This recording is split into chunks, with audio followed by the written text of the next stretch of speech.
अजय आलोक, गंभीर सवाल है भाई, हिंदुस्तान में जातियां हैं या नहीं? ओबीसी, एससी, एसटी देश में एग्जिस्ट करता है या जो प्रधानमंत्री 4 वर्ग गिनाते हैं बस वही एग्जिस्ट करता है? देखिए, ये देखने का नजरिया है। एक शासक के तौर पे आप देश को किस नजर से देखते हैं? ओबीसी की नजर से देखते हैं, एससी की नजर से देखते हैं, एसटी की नजर से देखते हैं, ब्राह्मण, राजपूत, भूमियार, बनिया के नजर से देखते हैं, जिसको हम जनरल कैटेगरी कहते हैं, या अलग अलग जाति जैसे यादव देखते हैं, कुर्मी देखते हैं, कोयरी देखते हैं, पसमांदा देखते हैं, नाउ देखते हैं, धनिया देखते हैं। इस तरह से देखिएगा तो 56,000 जातियां हैं देश में। उसी की नजर से एक शासक देखेगा तो कैसे चलेगा? तो जब प्रधानमंत्री देखता है तो प्रधानमंत्री देश को देखता है गरीब, प्रधानमंत्री देश को देखता है युवा, प्रधानमंत्री देश को देखता है महिला, और इस नजरिए से प्रधानमंत्री अपनी योजनाओं को ओरिएंट करता है। यह होता है एक शासक की सोच। जब प्रधानमंत्री बोलते हैं कि मुझसे बड़ा ओबीसी क्यों है, तो मैं आपको बताता हूं उसके कारण। ना तो प्रधानमंत्री गरीब है, इनकम टैक्स देते हैं भाई, अच्छा खासा सैलरी मिलता है एज एन एमपी और प्राइम मिनिस्टर मिला के इनकम टैक्स दे रहे हैं पिछले 20-22 साल से, तो गरीब भी नहीं है, गरीब के कैटेगरी में है नहीं, युवा है नहीं, महिला है नहीं, किसान है नहीं। तो इसलिए उन्होंने कहा कि ओबीसी की बात करो तो सबसे बड़ा ओबीसी मेरे से ज्यादा कौन है? राहुल गांधी के नजरिए में दिक्कत है, विरोधाभास की राजनीति से कांग्रेस भर गई है। 1951 में जातीय जनगणना का सबसे पहले मना किसने किया था? इनके दादाजी ने, परदादा नेहरू जी ने। काका कलेकर कमीशन की रिपोर्ट को सबसे ज्यादा दबा के किसने रखा?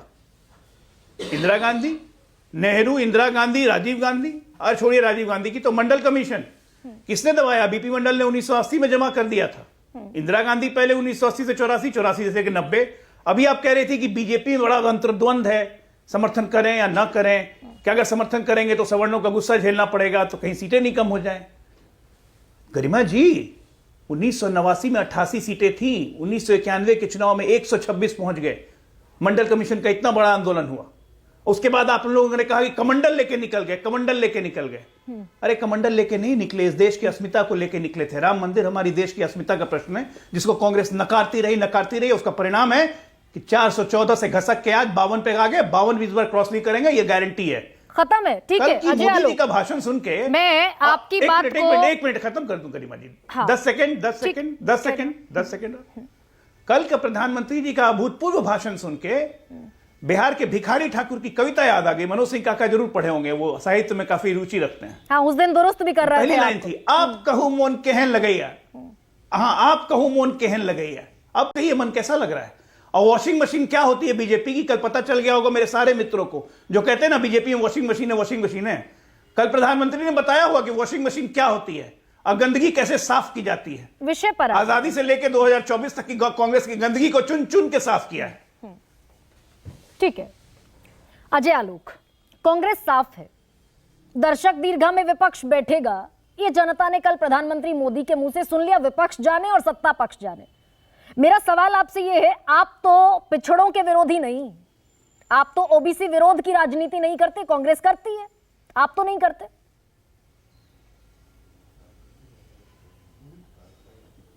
ओबीसी विरोध की राजनीति का प्रश्न कहां से हो गया, या किसी जाति के समर्थन का प्रश्न कहां से हो गया? हम इसकी राजनीति करते ही नहीं है। ठीक है, यही बेसिक अंतर है जो भारत की नब्ज नहीं समझ रहा है। अभी पिछले 10 वर्षों में भारत क्या से क्या हो गया है, यही देश की नब्ज पकड़ने की बात है। लेकिन सबका साथ सबका विकास की बात करते हैं ना अजय आलोक। पार्टी आपकी सबका साथ सबका विकास की बात करती है। पिछड़ों की आबादी अगर ये पता चल जाए, एससी की पता चलती है, एसटी की पता चलती है, अगर ओबीसी की पता चल जाएगी तो कौन सा पहाड़ टूट जाएगा? मैंने कहा किसको नहीं पता है, जो कहते हैं कि नहीं पता है उनसे बड़ा डुअल पॉलिटिक्स, दोगली राजनीति इस देश में कोई नहीं कर रहा है। किसको नहीं पता आबादी कितनी है? तो फिर बिहार की कैबिनेट को नहीं पता है? एक मिनट, बिहार में हमें अगर पता थी सर, बिहार में हमें नहीं पता है। ठीक है, अगर गरिमा जी सुनिए ना, गरिमा जी सुन लीजिए। एक मिनट, ये करने के लिए कि किस जाति ने आरक्षण का कितना लाभ लिया है और किस जाति को आरक्षण के परिधि से अब हट जाना चाहिए, ये करने के लिए किया था। लेकिन वही इकोनॉमिक डेटा अभी तक पब्लिश नहीं हुआ है, सिर्फ जातियों की संख्या गिन ली गई। अतुल पाटिल बताए महाराष्ट्र की राजनीति करते हैं, क्या इनको पता नहीं है महाराष्ट्र में कौन सी जाति कितनी है? विद ड्यू रिस्पेक्ट, या शिवसेना के प्रवक्ता या उसी तरह से सर आपने मनोज सिंह रोहिणी का आयोग आपका- बनाया ना इसीलिए कि कितनी जातियों बात- को कितना फायदा मिलता है, और रोहिणी कमीशन ने बता दिया बिल्कुल, कि बिल्कुल, बिल्कुल। लगभग 98-96% जातियों को कोई लाभ नहीं मिला। तो बिल्कुल। जातिगत जनगणना और ये में राष्ट्रपति अगर के पास आबादी के तो सबमिट आंकड़े कर आ दिया गए और तो हमने मुश्किल क्या है? कोई मुश्किल नहीं है। आपको क्या लगता है मुश्किल होने वाली है? इस सरकार को, मोदी सरकार को कोई चीज में मुश्किल होने वाली है? आपने प्रधानमंत्री का एक भाषण और नहीं सुना, शायद भाषण का एक अंश। आने वाली सरकार में, हमारे तीसरे सरकार में कई बड़े फैसले लिए जाएंगे। रोहिणी आयोग राष्ट्रपति के पास सबमिटेड रिपोर्ट है और रोहिणी आयोग हम ही ने लागू किया था। रोहिणी आयोग की जो भी रिकमेंडेशन आएगी अजय सरकार जी, देखेगी। लेकिन अब तो 10 चुनाव साल के समय ये आपकी लागू करने का सरकार वक्त ने नहीं है ना, अभी इस पर 370 हटा रोटियां दिया, सेकने का वक्त है। सारे बड़े फैसले हो गए, 370 हट बिल्कुल हटा गया, दिया। राम मंदिर बन गया, जितने भी बड़े फैसले लंबित थे सब हो गए। 2015 में अरुण जेटली ने कहा था बिहार में कि हम कमेटी बनाएंगे और सोशियो इकोनॉमिक सर्वे का डेटा जारी करेंगे। 10 साल में सब हुआ, सिर्फ जातिगत जनगणना पर कोई कंसेंसस बीजेपी के भीतर नहीं बना। कोई तो पेंच फंसा होगा।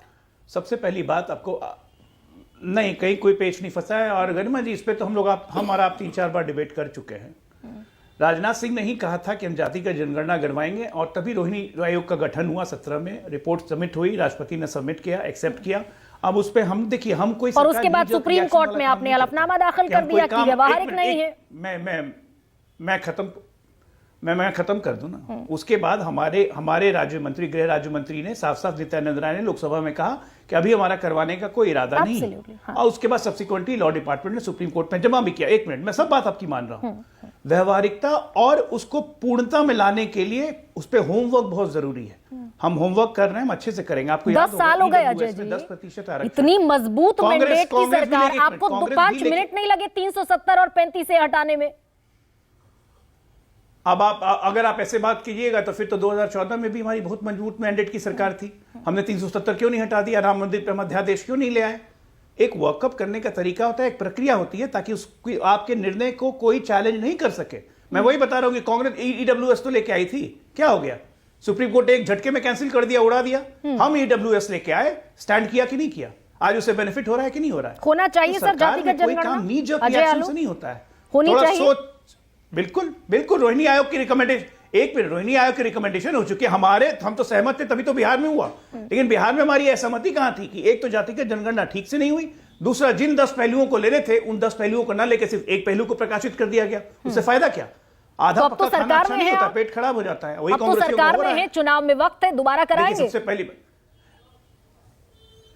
कहां चुनाव में वक्त है? चुनाव में वक्त कहां है? लोकसभा का चुनाव सामने सर पर खड़ा है, आप कह रही हैं कि चुनाव में बिहार- वक्त है। बिहार बिहार में में तो वक्त अगले साल 25 में चुनाव है। नीतीश कुमार बिहार ने में 6 बिल्कुल महीने हम में सुधार सर्वे, करवाएंगे। जो 6 महीने चीज में पे त्रुटि सर्वे है, कराया, और 7वें एक महीने मिनट, डेटा जारी कर दिया। बिल्कुल, जिस चीज में त्रुटि है उसको बिहार सरकार ने माना भी, इसलिए बिहार सरकार ने वापस भी लिया और उसको कहा कि इसको हम ठीक करवाएंगे। ये बिहार सरकार का ही बयान था, जब उस वक्त हम सरकार में थे भी नहीं। और दूसरी बात गरिमा जी, ये कौन जातिगत जनगणना की बात कर रहा है कि हम OBC सर्वे करवाएंगे, हम आरक्षण को 50% को उखाड़ फेंकेंगे, कांग्रेस की गारंटी, इनकी गारंटी है। अरे उनको अपनी जाति का पता है।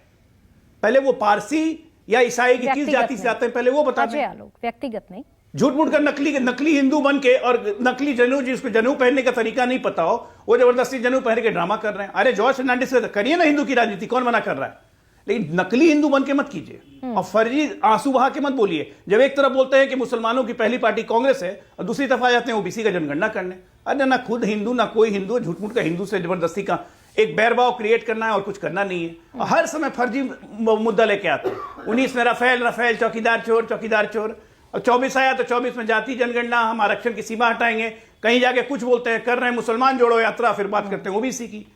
हर चीज लेकिन में अजय आलो, कॉन्ट्रडिक्शन है। मैंने तो वो बोला कांग्रेस जिसको के अपने लिए- परदादा से, कांग्रेस अपनी के दादी से, अतुल अपने लौंडे पिताजी पार्टी से बैठे कॉन्ट्रडिक्शन हो, मैं वो हमसे पूछूंगी आपसे सवाल। सहमत कहां से होगा? जितने कंसर्न्स हैं वो सब पूछा जाएगा। पॉलिटिसाइज हो रहा है क्या मुद्दा, सब पूछा जाएगा। लेकिन जातिगत जनगणना पर कंफ्यूजन आपने खुद जाहिर किया क्या? राजनाथ सिंह ने कहा हम कराएंगे, प्रेस ब्रीफिंग जारी हो गई, और आप संसद में कुछ और कहते हैं, सुप्रीम कोर्ट में हलफनामा दाखिल कर देते हैं कि व्यवहारिक नहीं है, ना प्रशासनिक तौर पर और ना जमीनी तौर पर। आप ये देखिए, मैं एक उदाहरण के साथ आपको दूंगा। कि 370 खत्म करने के पहले हमने कितने दिन लिए? 6 साल वॉकअप हुआ। राम मंदिर पे कंसेंसस बना के अध्यादेश हम जब चाहते हैं हम पास कर देते हैं, लेकिन हमने सुप्रीम कोर्ट की लड़ाई लड़ी, हमने सुप्रीम कोर्ट से रिपीटेड डिवीजन करके तारीख जल्दी करवाई, कांग्रेस की तरह लटकाना अटकाना भटकाना नहीं किया। जातिगत जनगणना में रोहिणी कमीशन हमारी सरकार का बनाया हुआ था, हमें कंफ्यूजन कहां है? ये लोग जब सोच नहीं रहे थे तब मोदी जी ने रोहिणी कमीशन लगा दिया। एक्सटेंशन उस रोहिणी आयोग को दे दिया आपने, आप लटकाने भटकाने की बात कर रहे हैं। और जहां इनकी सोच रोहिणी कमीशन 6 साल लटका भटका और 6 महीने पहले रिपोर्ट राष्ट्रपति के पास पहुंच गई।